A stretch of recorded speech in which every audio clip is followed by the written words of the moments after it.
지금 2023년 카타르 아시안컵 조별리그가 진행되고 있죠.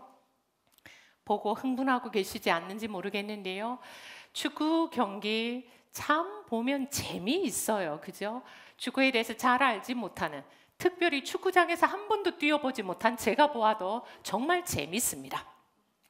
다른 경기로 관람하면 재미있지만 축구 경기를 보고 있으면 참 이변도 많네 이런 생각을 하게 되고요. 이렇게 랭킹이 좋다고 해서 꼭 이기는 것도 아니더라고요. 그리고 축구 경기를 가끔씩 보거나 또 듣게 되면 부상당하는 선수들도 나오더라고요. 우리 대한민국이 월드컵 4강 신화를 낳았던 2002년 한일 월드컵 기억나십니까? 황선홍 선수가 눈 언저리가 찢어져서 붕대를 감고 뛰었던 그날을 기억하실 것이라 생각합니다. 저는 그때 신대원 1학년이었어요. 열심히 기말고사를 준비하는데 대한민국 이 소리 때문에 집중이 안 되었던 해로 기억합니다. 황선홍 선수가 부상을 입어서 그라운드에 누워서 치료를 받을 때 그의 머리를 스치는 생각이 있었다고 해요. 내가 만약에 이 붕대를 감고 그라운드를 뛰면 그동안에 훅 꺼져 있던 우리 사기가 북돋아지고 어쩌면 우리가 한 골 낼 수도 있겠네 이런 생각이 들더라는 거예요. 그래서 갑자기 의료진에게 고함을 질렀다고 합니다. 빨리 감아주세요! 그래서 붕대를 빨리 감고 자기의 그 열정을 다하여 그라운드를 누볐어요. 어떻게 됐습니까? 우리 이겼어요. 그죠? 그 승리를 넘어서 정말 신화를 만들어냈잖아요. 우리 선수들이 투혼을 벌렸던 거 우리가 기억합니다. 그리고 히딩크 감독의 묘수도 있었지요. 붉은 응원도 이 나라 곳곳에서 울려 퍼졌습니다. 그러나 저는 이 붕대가 큰 몫을 했다고 그렇게 생각합니다. 그동안에 우리 선수들 땀 많이 흘렸고 핏방울도 많이 흘렸어요. 그래도 피 번번이 미끄러지더라고요. 될 것 같는데 되지 않더라고요. 그렇게 뛰어도 골 한 골 나지 않더라고요. 그러다가 한 선수가 다쳤습니다. 붕대를 감았고 붕대 투혼 끝에 어떻게 되었습니까? 승리했습니다. 신화를 만들어내었어요. 그 붕대를 다시 한번 묵상해 보는 시간이었어. 오래전의 이야기잖아요. 제 기억 속에도 가물가물한 그때의 사건들을 이렇게 한번 찾아보면서 그 황선홍 선수가 감았던 붕대가 사실은 전환점이 되었구나 이런 생각도 한번 해보았습니다. 많은 선수들이 그라운드에서 또는 훈련장에서 땀방울 핏방울을 쏟았고 우리는 계속 떨어지고 떨어지는 올라가지 못하는 실패의 상처들, 또 선수들은 다치고 여러 가지 마음의 상처들을 안고 있었고 상흔들이 많았는데 그 붕대가 황선홍 선수의 머리를 감싸주고 그것이 모든 선수의 상처를 감싸주는 것처럼 되고 우리 민족을 감싸주는 것처럼 되더니 결국 우리가 신화를 만들어내는 그런 민족이 되더라고요. 그래서 이렇게 누군가의 상처를 싸매주는 붕대, 그 붕대는 생각했던 것보다 위대한 일을 하는구나, 놀라운 역사를 만들어내는구나 그렇게 생각해 보게 됩니다. 붕대 투혼을 벌였던 또 다른 인물을 여러분들과 나누고 싶습니다. 바로 고흐입니다. 유명한 화가이지요. 1889년에 고흐가 파이프를 담배를 물고 있고 그 다음에 자기의 귀와 목과 머리를 붕대로 감은 자화상을 그렸습니다. 사람들은 왜 고흐가 자기 귀를 잘랐을까 그 생각을 많이 해요. 추측들도 난무합니다. 근데 고흐에게는 많은 문제들이 있었습니다. 알려진 거는 고갱과의 갈등, 그리고 동생 태우의 죽음, 그 집안 내내 심약했던 정신적인 또 내적인 문제들도 있었어요. 그리고 알려진 것처럼 고흐는 메니에르 병이 있었어요. 귀에서 난청, 이명, 이상한 소리가 계속 울려서 잠을 잘 수 없고 집중할 수 없고 고통이 그에게 있었습니다. 그런데 고흐가 자기의 귀를 자르고 붕대를 감은 자화상을 그렸어요. 그 그림을 보고 있노라면 고흐에 대해서 잘 모르지만 그의 문제에 대해서 전혀 잘 모르지만 그의 아픔이 전해지는 것 같아요. 그리고 한편 그의 자화상을 뚫어지게 보고 있으면서 드는 생각은, 만약 고흐가 붕대를 감은 자기 귀를 보여주지 않고 이 붕대를 감지 않고 상처가 다 노출이 되어 있는 자기의 자화상을 그렸다면, 그리고 우리가 그 그림을 본다면 정말 안타까울 것 같은, 더 안타까울 것 같다는 생각을 해보게 되었습니다. 그에게 위로자가 한 명도 없었겠구나.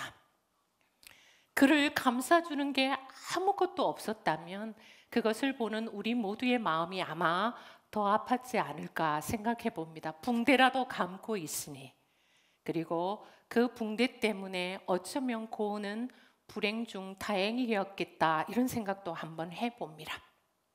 우리가 상처가 나고 넘어지고 다치기도 합니다. 그럴 때 붕대가 있으면 위기를 모면하기도 하죠. 여러분, 압박 붕대 생각나십니까? 압박 붕대로 꽁꽁 잘 싸매주면 출혈을 막을 수 있습니다. 우리가 석고 붕대라는 게 있어요. 골절이 되었을 때 석고 붕대로 고정을 시켜주면 뼈가 어긋나지 않습니다.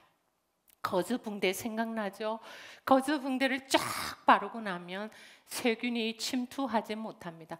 이처럼 붕대만 있으면 위기를, 또 상처가 더 곪지 않는 이런 위대한 일들이 생깁니다. 오늘 본문 이사야 30장 26절 말씀을 우리 함께 읽어보았는데요. 여기에 나타나시는 우리 하나님은 마치 한 손에 기다랗고 넓은 붕대를 가지시고 상처받은 그의 백성들을 잘 싸매어 주시는, 어떨 때는 멋진 아빠 같고 어떨 때는 정말 자상한 엄마 같은 모습으로 등장합니다. 제가 오늘 본문의 말씀을 한 번 더 읽어보겠습니다. 여호와께서 자기 백성의 상처를 싸매시며 그들의 맞은 자리를 고치시는 날에는 달빛은 햇빛 같겠고 햇빛은 7배가 되어 7날의 빛과 같으리라. 아멘. 이 짧은 구절에는 하나님께서 그 치유를 완성해 주시는 날, 우리가 이것을 조금 어려운 표현으로 종말의 때에, 구원이 완성되는 그때에 어떤 일이 벌어질지를 이 구절은 아주 짧게 그러나 굵직하게 묘사해 주는 것을 볼 수 있습니다. 그때가 되면 하나님이 우리에게 주시는 치유가 완성이 된다는 것입니다. 완전한 치유, 온전한 치유가 일어난다는 것입니다. 그 치유를 표현할 방법이 없어서 오늘 이사야는 마치 달빛이 햇빛으로 변하는 것처럼, 하루에 찬란한 그 해가 7날의 해를 다 모아놓은 것처럼 하나님이 마지막 때에 주시는 그 치유와 회복은 그렇게 강렬하다, 이 이야기를 해줍니다. 하나님의 치유는 완벽하다, 하나님의 치유는 완전하다, 이 이야기를 달빛이 햇빛 같겠고 햇빛은 7날을 모아놓은 것 같이 그렇게 강력하게 정확하게 이루어진다는 이야기를 우리에게 들려줍니다.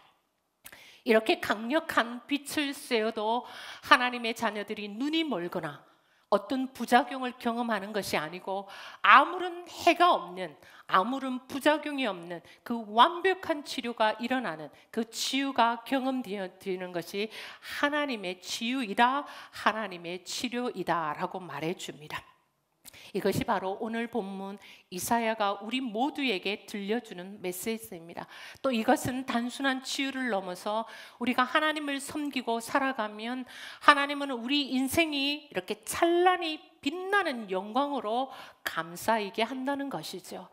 하나님께서 우리에게 주시는 축복은 한 번 임하고 끝나는 것이 아니라 그렇게 계속 지속되어서 우리에게 임한다, 함께한다, 이 메시지를 그 어렵고 힘든 시대에 들려주고 있는 것입니다.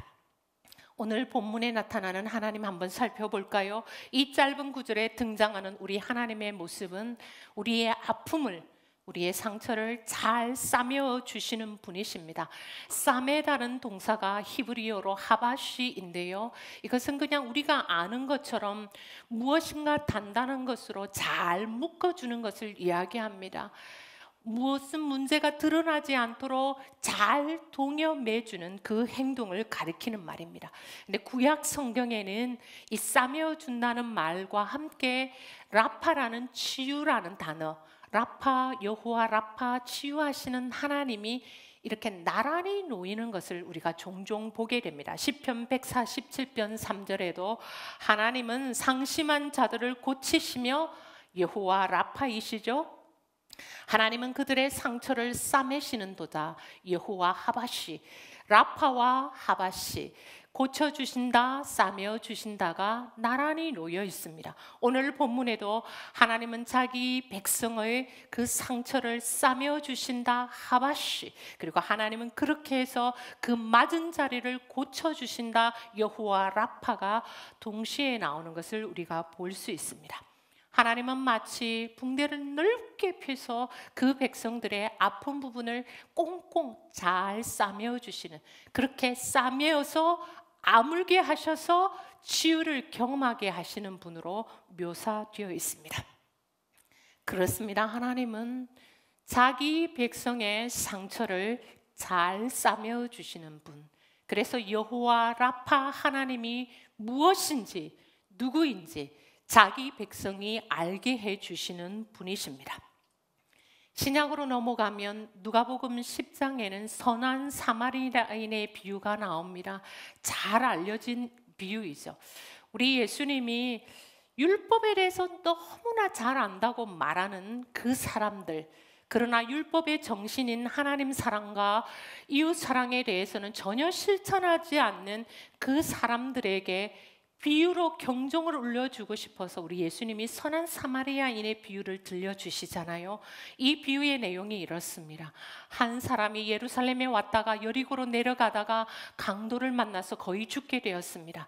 근데 그 길을 제사장이 지나가다가 그 사람을 보았어요. 그리고 그냥 지나쳐 버렸습니다.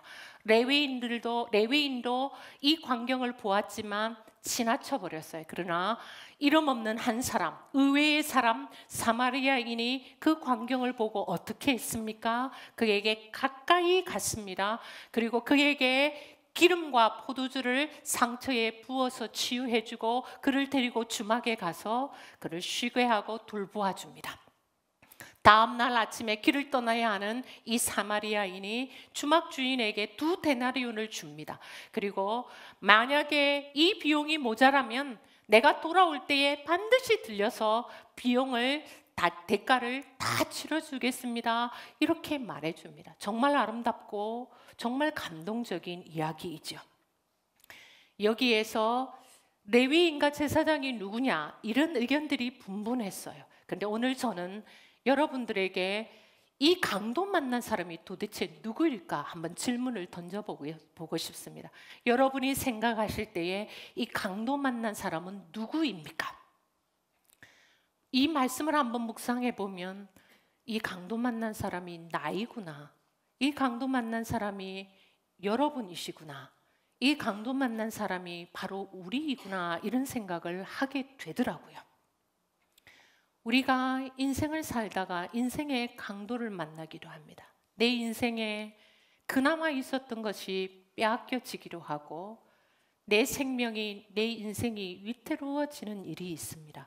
그런데 하나님은 우리를 외면하는 것이 아니라 그렇게 불쌍해진, 가련해진 우리 인생 가운데 하나님이 찾아와 주셨다는 거예요.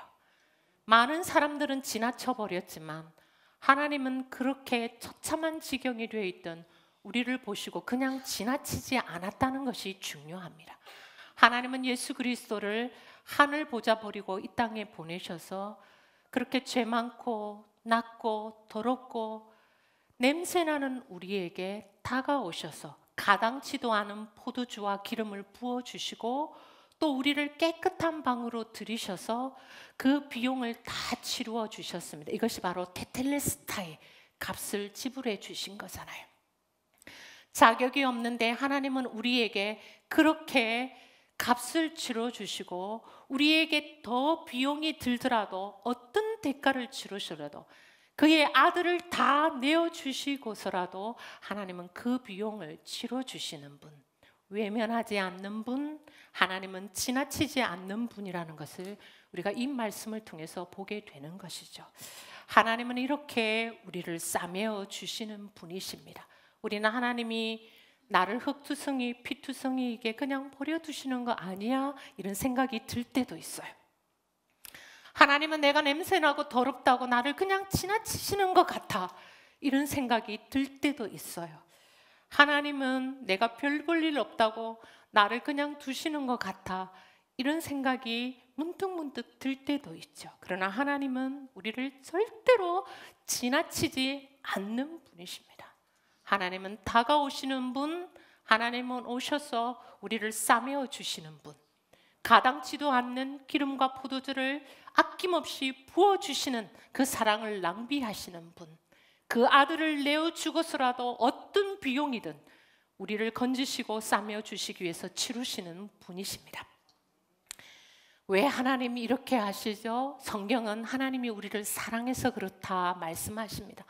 오늘 본문에도 분명하게 기록되어 있는 것은 하나님이 자기 백성의 상처를 싸매어 주신다라고 되어 있습니다.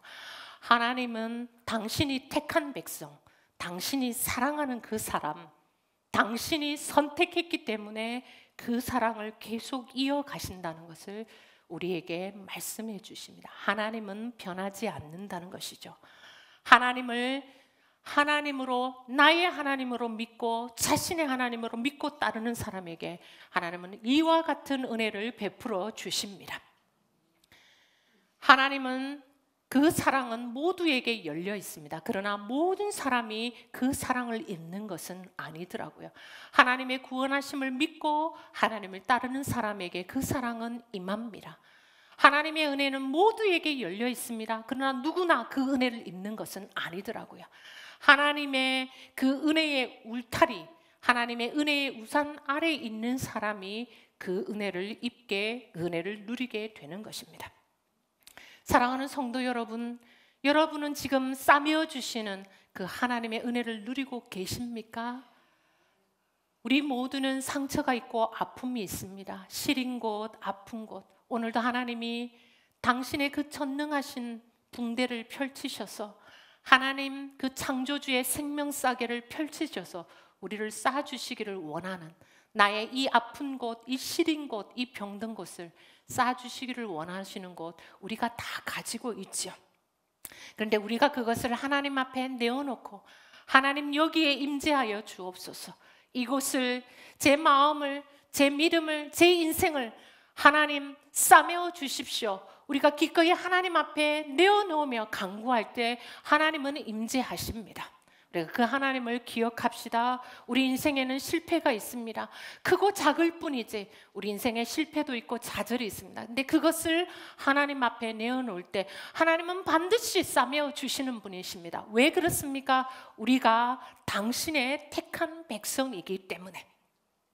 우리에게는 고질적이고 또 고약한 성격의 문제, 반복적이고 습관적인 그런 죄의 문제들, 중독의 문제들이 있습니다. 그러나 예수님이 38년 된 병자도 한 방에 고치시더라고요.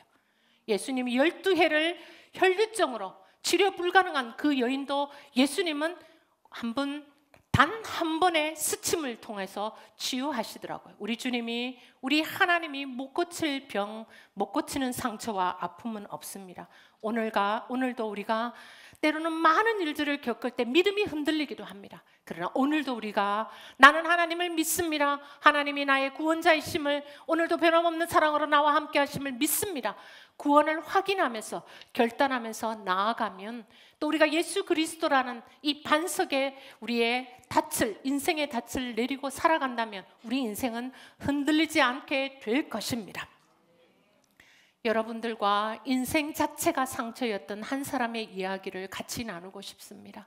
아픔이 많았고 상처가 많았는데 하나님, 싸매어 주시는 하나님을 만나고 다른 사람, 상처받고 아픈 사람의 그 상처를 싸매어주고 보듬어주며 산 한 사람이 있습니다. 그녀의 이름은 엘리자베스 셰핑, 한국말로 서서평 선교사이죠. 셰핑은 독일의 한 하녀의 숙소에서 사생아로 태어났습니다.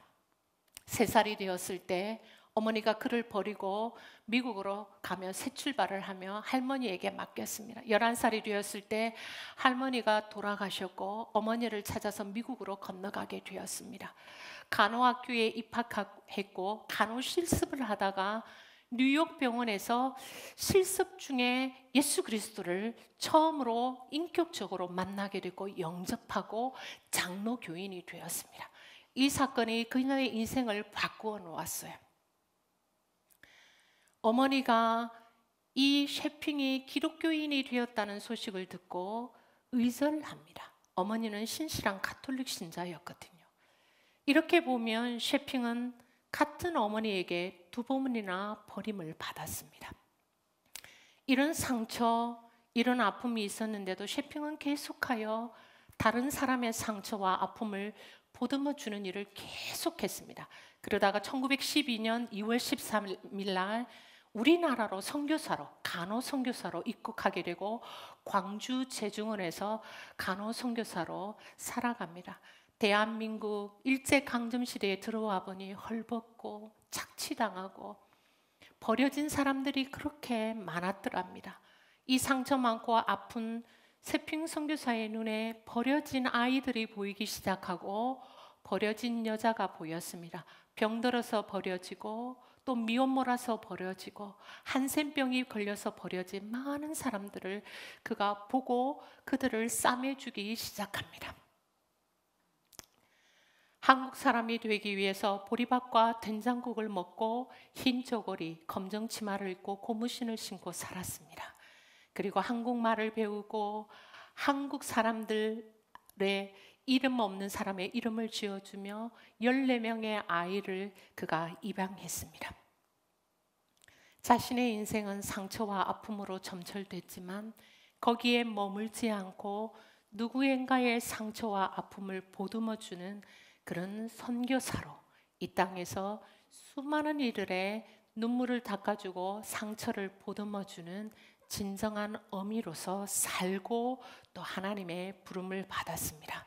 서수병 선교사의 삶을 보면 그렇게 아픔과 상처가 많았는데 어떻게 그렇게 갇히지 않을 수 있었을까?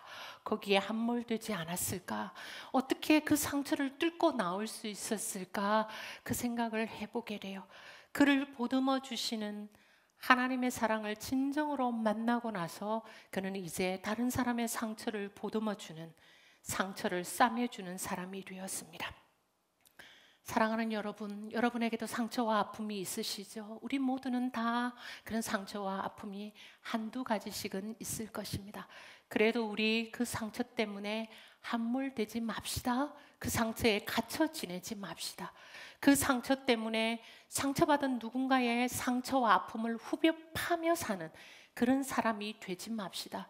우리도 보듬어 주시는, 싸매 주시는 하나님의 사랑을 더 많이 경험하고 우리의 상처를 내어놓고 또 싸매 주시는 하나님의 사랑을 경험하면서 우리도 이제 하나님께서 보듬어 주기를 원하는, 하나님께서 우리가 이제 하나님의 사자가 되어서 나아가 싸매 주기를 원하는 그 사람들 돌보아주며 상처와 아픔을 보듬어주는 상처 입은 치유자가 되기를 원합니다. 우리 교회를 하나님이 그 사역으로 2024년에 부르셨습니다.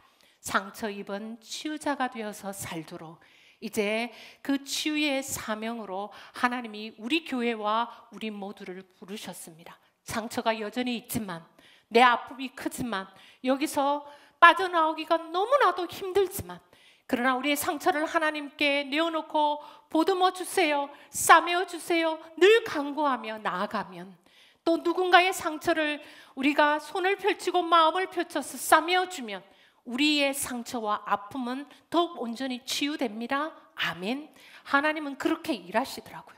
나도 아프고 힘들지만 우리가 사명자로 또 치유자로 일어나서 우리가 싸매어주는 사역들을 펼쳐나가면 하나님은 우리를 통해서 위대한 일을 행하십니다. 하나님 또 우리의 알지 못하는 상처까지 싸매어주시고 치유되고 회복해 하시는 하나님은 진정 우리를 싸매어 주시는 분이십니다. 그 하나님 붙들고 함께 기도하며 또 상처 입은 치유자로 더욱 우뚝 서는 우리 모두가 되기를 축복합니다. 기도하겠습니다.